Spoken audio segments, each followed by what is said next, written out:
Hi സുഹൃത്തുക്കളെ, royal Nath YouTube ചാനലിലേക്ക് ഏവർക്കും സ്വാഗതം. നമ്മളിന്ന് ചെയ്യാൻ പോകുന്നത് നൈറ്റിലൊരു കുഞ്ഞൻ മീൻപിടുത്ത രീതിയാണ്. ചീനവല ഉപയോഗിച്ചിട്ടുള്ള കുഞ്ഞൻ മീൻപിടുത്തം. വീഡിയോയിലോട്ട് പോകുന്ന മുമ്പ് മറക്കാതെ നമ്മുടെ ചാനൽ എല്ലാവരും സബ്സ്ക്രൈബ് ചെയ്യുക.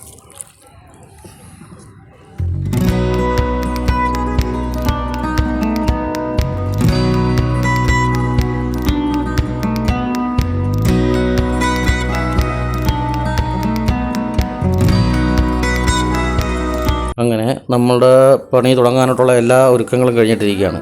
സന്ധ്യയ്ക്ക് 6 മണി തൊട്ടാണ് നമ്മുടെ പണികൾ തുടങ്ങുന്നത്. അതിൻ്റെ ആയിട്ടുള്ള ഭാഗങ്ങളാണ് കാണുന്നത്. കാരണം എന്ന് പറയുമ്പോഴത്തേക്ക് ലൈറ്റ് വെട്ടം ഉള്ള സമയത്ത് ചീനവലയിലെ പണികൾ തുടങ്ങാൻ പറ്റത്തുള്ളൂ. നമ്മൾ കയറി ചെല്ലുന്നൊരു കുടിൽ പോലത്തെ ഭാഗമാണ്. അത് കഴിയുമ്പോൾ ചീനവല തട്ടാണ് ഈ കാണുന്നത്. തട്ടെന്ന് ചെറിയൊരു തടിപ്പാലമുണ്ട്. ആ പാലം വഴി ചെന്നിട്ട് മീൻ കളക്ട് ചെയ്യുന്ന ഭാഗങ്ങളാണ്. അവിടെ നിന്നാണ് മീൻ നമ്മളെടുത്തുകൊണ്ട് പിടിച്ച് കഴിയുമ്പോൾ മീൻ എടുത്തുകൊണ്ട് വരുന്നത്. ചീനവല ഒരു പൂർണ്ണമായ രൂപമാണ് കാണുന്നത്. അതിൻ്റെ അകത്തൊരു കുടിൽ പോലെ കാണുന്നുണ്ട്. അതിൻ്റെ അകത്ത് നമ്മുടെ ഈ ലൈറ്റിൻ്റെയും മോട്ടറുണ്ട്. മോട്ടർ എന്ന് പറഞ്ഞാൽ വീഞ്ചിൻ്റെയൊക്കെ സ്വിച്ചിൻ്റെ ഭാഗങ്ങളകത്താണ് വെച്ചിരിക്കുന്നത്. ആ സ്വിച്ച് മഴ പെയ്താതെ നനയായിരിക്കാൻ വേണ്ടി. നമ്മുടെ ഓപ്പോസിറ്റും ഒരു ചീനവല ഉണ്ട്. ആ ചീനവലയും പണിക്ക് വേണ്ടി എല്ലാം ഒരുങ്ങി നിൽക്കുകയാണ്. അവരും പണി തുടങ്ങാൻ പോവുകയാണ്. അതിനുള്ള മുന്നിട്ടുള്ള ഭാഗങ്ങളൊക്കെയാണ് നമ്മൾ കണ്ടുകൊണ്ടിരിക്കുന്നത്. ഇത് പൂർണ്ണമായിട്ട് തെങ്ങും കുറ്റിയുണ്ട്. തെങ്ങിൻ്റെ തടി കൊണ്ടാണ് പൂർണ്ണമായിട്ട് കുറ്റിയായിട്ടെല്ലാം സ്ഥാപിച്ച് വെച്ചിരിക്കുന്നത്. രാത്രിയായി നമ്മളെ വല വെള്ളത്തിലോട്ട് ഇറക്കിയിട്ടിരിക്കുന്ന ഭാഗങ്ങളാണ്, ദൃശ്യങ്ങളാണ് നിങ്ങളിപ്പോൾ കാണുന്നത്. നമ്മുടെ ആദ്യത്തെ വല വലിക്കാൻ വേണ്ടി നമ്മൾ ഇതിൻ്റെ ചീനവല തട്ടിൻ്റെ അകത്തോട്ട് കയറി അകത്തോട്ട് പോയി നിന്നിട്ട് നമ്മുടെ ആദ്യത്തെ വല വലിക്കാനുള്ള പരിപാടിയാണ്. വീഞ്ച് വഴിയാണ് വല വലിക്കുന്നതും വല വിടുന്നതും വീഞ്ച് വഴിയാണ്.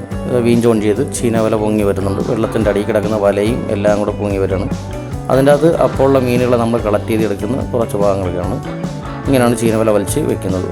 ഒരാൾ ഒറ്റയ്ക്കുണ്ടെങ്കിലും ഇത് പ്രവർത്തിക്കാൻ കഴിയും. കാര്യം ഇപ്പോഴത്തെ വീഞ്ചും കാര്യങ്ങളൊക്കെ ഉണ്ട്. പണ്ടെന്ന വീഞ്ചൊന്നും ഇല്ല. പൂർണ്ണമായിട്ട് നമ്മൾ കൈ കൊണ്ട് തന്നെ നിന്ന് വലിച്ച് താഴോട്ട് ഇറക്കണമെന്ന്. പക്ഷേ ഇപ്പോൾ അത് മാറി വീഞ്ചുണ്ട്. മീൻ കളക്ട് ചെയ്യുന്ന ഒരു ഭാഗങ്ങളൊക്കെയാണ് നമ്മൾ കാണുന്നത്. മീൻ തട്ടിക്കുടഞ്ഞ് ഒരു ബൂൾസ് ഉണ്ട്. ബൂൾസ് പോലെ സഞ്ചിക്കകത്തോട്ട് എല്ലാം കൂടെ തട്ടിക്കുടഞ്ഞിട്ടിട്ട് ഒരു റോപ്പ് കൊണ്ട് മുറുക്കി ഉറപ്പിച്ചിട്ട് മറ്റേ റോപ്പ് കൊണ്ട് വലിച്ച് ഇങ്ങോട്ട് കരക്കോട്ട് എടുക്കും. നമ്മൾ നിൽക്കുന്ന ഭാഗത്തോട്ട് എടുക്കും. എന്നിട്ട് അതിൻ്റെ അകത്തൊരു ബൂൾസ് കൊണ്ട് ആ ബൂൾസ് തട്ടി അതിൻ്റെ അകത്തോട്ട് എടുക്കും. പിന്നെ 2-3 മീനൊക്കെ തറയിൽ പോയാലും അത് നമ്മൾ വീണ്ടും ഇതുപോലെ പിടിച്ചെടുക്കും. വീണ്ടും തന്നെ കളക്ട് ചെയ്ത മീനും കൂടെ എടുത്തിട്ടുണ്ട്. നമ്മളത് തട്ടിയെടുത്ത് വല വിട്ട് തിരിച്ച് ഈ തടിപ്പാലം വഴി തന്നെ കരയ്ക്കോട്ട് പോകണം. ശരിക്കും പറഞ്ഞാൽ ഇവിടെ ആഴമുണ്ട്. ഒരു 3 ആളുടെയൊക്കെ താഴ്ച ഏകദേശം വരും ഈ വല കിടക്കുന്ന ഭാഗത്ത്. ഇതാണ് തട്ട്. ഞാൻ പറഞ്ഞ ചെറിയ കൂടിലതാണ്. വീഞ്ചാണ് ഇരിക്കുന്നത്. വീഞ്ചിൻ്റെ ഞാൻ ഡീറ്റെയിൽ ആയിട്ട് കാണിച്ചു തരാം. വീഞ്ചിനകത്ത് പൊക്കിഞ്ഞ് വല വിടുന്ന ഭാഗമാണ്. ആ സഞ്ചിയാണ് മീൻ പിടിച്ചുകൊണ്ട് വരുന്നത്. മീൻ പിടിച്ചെടുത്തുകൊണ്ട് വരുന്ന സഞ്ചിയാണ് കാണുന്നത്. വലത പൊക്കി വിട്ടിരിക്കുന്നത്. വല പൊക്കി വിടുമ്പോൾ തന്നെ അതുപോലെ അങ്ങ് ഓടി പോകും. ഇത് ഇരുമ്പ് പൈപ്പിലാണ് ഈ വലയുടെ 4 കാല് പോലെ ഇരിക്കുന്ന, അത് ശരിക്കും പറഞ്ഞാൽ കഴയെന്നാണ് ഞങ്ങൾ പറയുന്നത്. ആ കഴയും മറ്റുള്ള ഫ്രാസുകളും കാര്യങ്ങളും എല്ലാം ഈ ഇരുമ്പിൻ്റെ പൈപ്പ് കൊണ്ടാണ് നമുക്ക് കിട്ടിയ മീൻ. ഇതാണ് ഒരു വലയ്ക്ക് കിട്ടിയ മീനാണ് ഈ കാണുന്നത്. ഇതുപോലെ നമ്മൾ രാത്രി ഫുള്ള് പണിയെടുത്താൽ മാത്രമേ ഒരു 10,000 രൂപയുടെ മീനൊക്കെ കിട്ടത്തുള്ളൂ. ഇപ്പോൾ പണി കുറവാണ്. ശരിക്കും പറഞ്ഞു കഴിഞ്ഞാൽ പണി മോശമാണ്. കിട്ടിയ മീൻ നമ്മുടെ സുഹൃത്താണ് കളക്ട് ചെയ്ത് അതെല്ലാം ഈ ഫ്രിഡ്ജിലോ ഐസിലൊക്കെ വെക്കാനുള്ള സംവിധാനത്തിലോട്ടൊക്കെ എല്ലാം കഴുകി മാറ്റി വെക്കുന്നു. ആ ഒരു ഭാഗങ്ങളൊക്കെ കാണുന്നു. നമുക്ക് ഒരു വല വലിച്ചപ്പോൾ കിട്ടിയ മീനാണ്. ഇതുപോലത്തെ നമ്മളൊരു 10-15 വലയൊക്കെ വലിച്ചാലേ നമുക്ക് ഹാർബറിൽ കൊണ്ടുപോകാനുള്ള മീൻ കിട്ടത്തുള്ളൂ.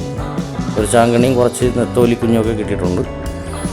വീണ്ടും നമ്മൾ വല വലിക്കുന്ന ഭാഗങ്ങളൊക്കെയാണ് ഈ കാണുന്നത്. വല വലിച്ച് എടുക്കുന്ന ഭാഗങ്ങളാണ് ഇത്. പൈപ്പിലെന്ന് ഞാൻ പറഞ്ഞില്ല. ബാക്കി വെള്ളത്തിൽ ഉറപ്പിച്ചിരിക്കുന്ന തൂണുകൾ മൊത്തം നമ്മുടെ തെങ്ങും കുറ്റിയാണ്. തെങ്ങും കുറ്റി കൊണ്ടാണ് തൂണുകൾ ഉറപ്പിച്ചിരിക്കുന്നത്. ബാക്കി മേളിൽ നിൽക്കുന്ന പ്രാസ്, കഴ, 4 കഴ, 1 കളസാന്തി, 4 പ്രാസ്, ഇത്രയും വെച്ചിട്ടാണ് ഈ പൈപ്പിൻ്റെ പീസ് കൊടുത്തിരിക്കുന്നത്. ബാക്കിയെല്ലാം തടിയാണ്. തടി എന്ന് പറയുമ്പോഴത്തേക്ക് തെങ്ങും കുറ്റി കൊണ്ടാണ് ബാക്കിയെല്ലാം സ്ഥാപിച്ചിരിക്കുന്നത്. ഈ തെങ്ങും കുറ്റി വെള്ളത്തിൽ ഉറപ്പിച്ചതിന് ശേഷം അത് കഴിഞ്ഞിട്ടാണ് ഈ പ്രാസ് എല്ലാം കൂടെ കൂട്ടി ഒരു കളസാന്തി എന്ന് പറയുന്നത്. നടുക്ക് നിൽക്കുന്ന എല്ലാം കൂടെ ജോയിൻ ചെയ്യുന്ന വലിയ ഇരുമ്പ് പൈപ്പിന് പറയുന്നത് കളസാന്തി എന്നാണ്. ബാക്കി കഴ, 4 പ്രാസ്, ഇത്രയും വെച്ചിട്ടാണ് ചീനവല ഉണ്ടാക്കുന്നത്. പിന്നെ എന്ന് പറയുമ്പോൾ ചീനവല 2 സെറ്റ് വലയുണ്ട്. എല്ലാം കൂടെ എങ്ങനെയൊക്കെ പോയാലും ചീനവലയ്ക്ക് ഒരു 3 ലക്ഷം രൂപ മേളിൽ ഇപ്പോൾ ആകും.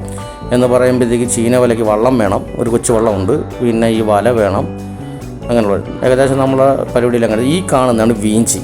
ഞാൻ നേരത്തെ പറഞ്ഞില്ലേ വീഞ്ചിന് 10-30,000 രൂപ മേളിൽ വിലയുണ്ട്. അതാണ് ഞാൻ പറഞ്ഞത് 3 ലക്ഷം രൂപ വരുമെന്ന്.